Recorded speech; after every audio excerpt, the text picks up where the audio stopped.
En Noticias Colombia conversamos con el viceministro de Justicia, señor Exlain Sánchez Torres, que nos atiende amablemente en su despacho aquí en San José Centro para hablar de un tema muy importante y es la introducción de drogas en centros penales, las consecuencias de este tipo de acciones y las problemáticas que generan en la institucionalidad una vez que este fenómeno se da. Don Exlain, bienvenido a Colombia, muchísimas gracias. Muchas gracias a toda la audiencia que nos escucha en este momento. Este tema reviste mucha importancia en el tema operativo policial y como usted bien lo anota, tiene un impacto negativo intramuro. Lo primero que hay que decir es que el marco legal que nos faculta es el Código Procesal Penal en su numeral 189. Eso es lo primero que hay que decir con respecto al tema de todo lo que refiere a las intervenciones y está asociado con el tema de revisión de las personas que visitan los centros penales. Reglamentariamente también tenemos la posibilidad con el 320 y el 322 del reglamento interno del Ministerio de Justicia y Paz, pero más allá de ello, resultaría en el bloque de legalidad para ese tipo de actuación. Aquí lo que se tiene que ver es la forma como traten de ingresar ese tipo de drogas o sustancias ilícitas. Si usted me pregunta las maneras, las hemos descubierto de todo tipo, en alimentación, en zapatos, en televisores, en microondas. La delincuencia y el crimen organizado se las ingenia para ocultar la droga en todo tipo de compartimentos, objetos o que se quieran ingresar. Incluso dentro del cuerpo. Inclusive dentro del cuerpo, que es una de las, creo que de los procesos más peligrosos que colocan, y aquí valga el mensaje, que colocan en riesgo la vida de la persona.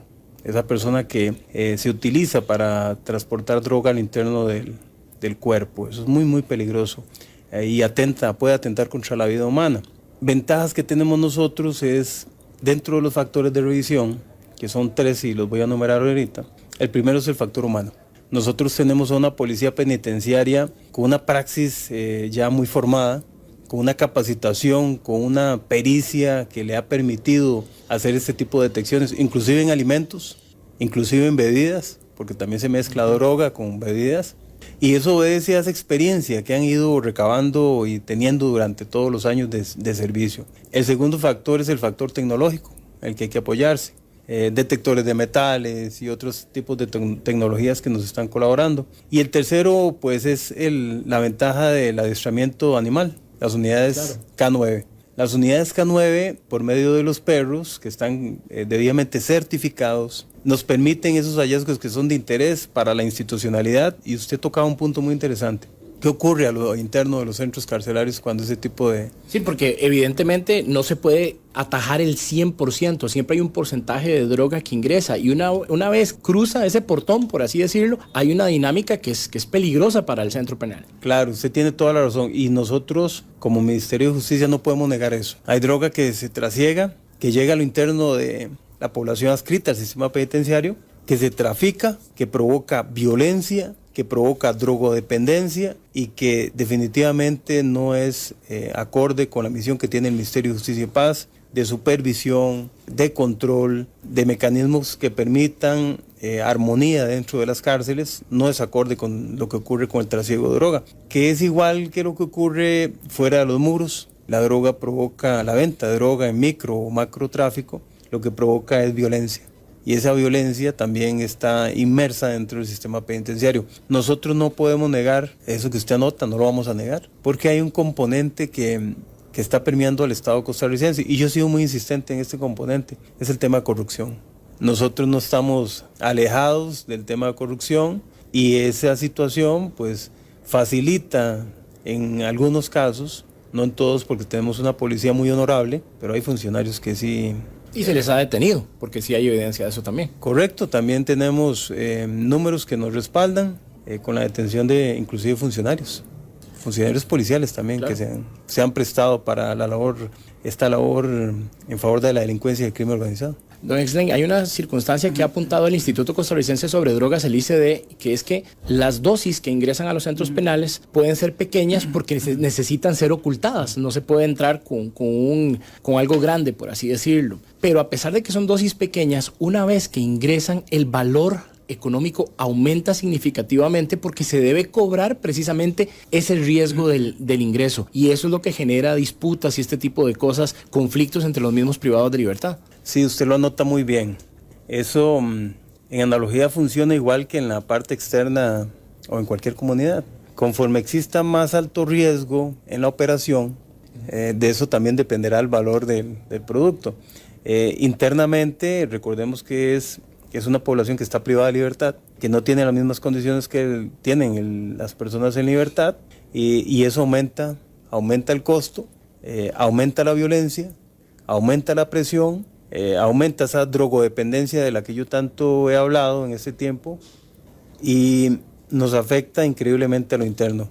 Muestra para ello es el tema de las armas blancas. Nosotros a la fecha tenemos más de 35,000 armas blancas que hemos decomisado, que en definitiva están asociadas a este tema de la violencia. ¿En qué periodo? ¿En estos 2 años? De mayo del 2022 a la fecha tenemos 35,000 armas blancas decomisadas. Pues obviamente ese instrumento es utilizado para dañar a las personas, defenderse dentro de las cárceles, lesionar a las personas, y eso no es conveniente con la misión que tenemos.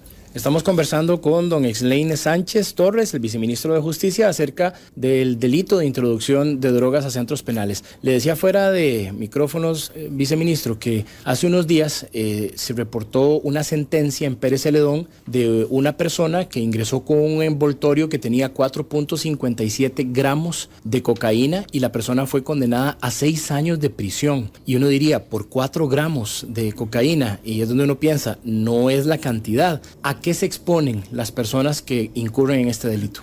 Claro, la ley penal costarricense tipifica la introducción de droga a centro penal. Usted lo anota muy bien. No es la cantidad, es la introducción, el bien jurídico tutelado y la lesión y el agravio que se pretende tutelar acá. Se exponen apenas de entre 8 y 20 años por ingreso de droga a centro penal. Para que usted tenga un número, son 434 kilogramos lo que hemos decomisado de mayo a la fecha, de mayo del 2022 a la fecha.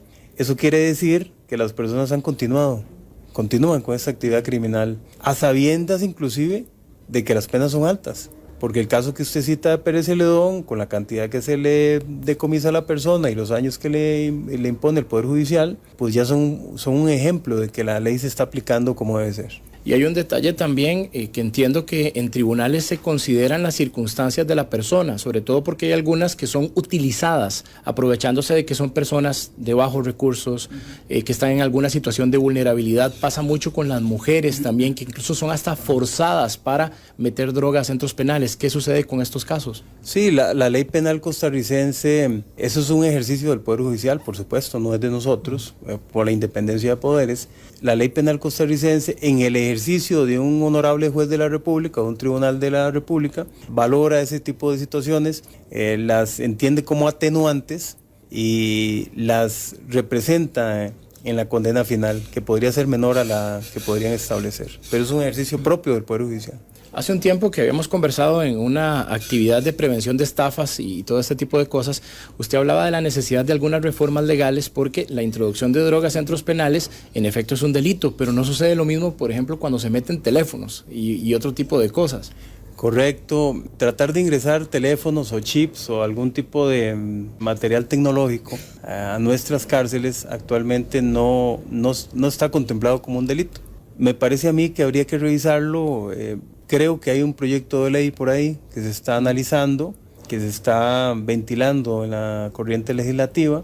Creo que si se hacen los aportes necesarios con el Poder Judicial, sobre todo, la consulta necesaria al Poder Judicial, creo que sería una buena herramienta que nos viene a coadyuvar en esta labor que tiene la policía y propiamente el Ministerio de Justicia y Paz. Franco y honestamente no conozco el proyecto de ley. No me he dado la tarea de revisarlo, pero confío plenamente en que los que lo estén promoviendo y los que lo estén trabajando tengan toda la experticia y la responsabilidad para darnos un instrumento que sea acorde con la necesidad actual y sobre todo con los cambios que tiene la tecnología, ¿verdad? La tecnología todos los días está variando, absolutamente todos los días. Don Exlain, muchísimas gracias. Se nos ha ido el tiempo. Creo que hemos abarcado una variedad interesante de temas porque la seguridad a lo interno de los centros penales se traduce también en seguridad para la ciudadanía y un entorno pues de paz y tranquilidad. Así que muchísimas gracias por esta atención. No, las gracias a ustedes y a los radioescuchas también por sacar el ratito para estar con nosotros. Muchas gracias. Escuchamos al viceministro de Justicia, Exlain Sánchez Torres, aquí en Noticias Colombia.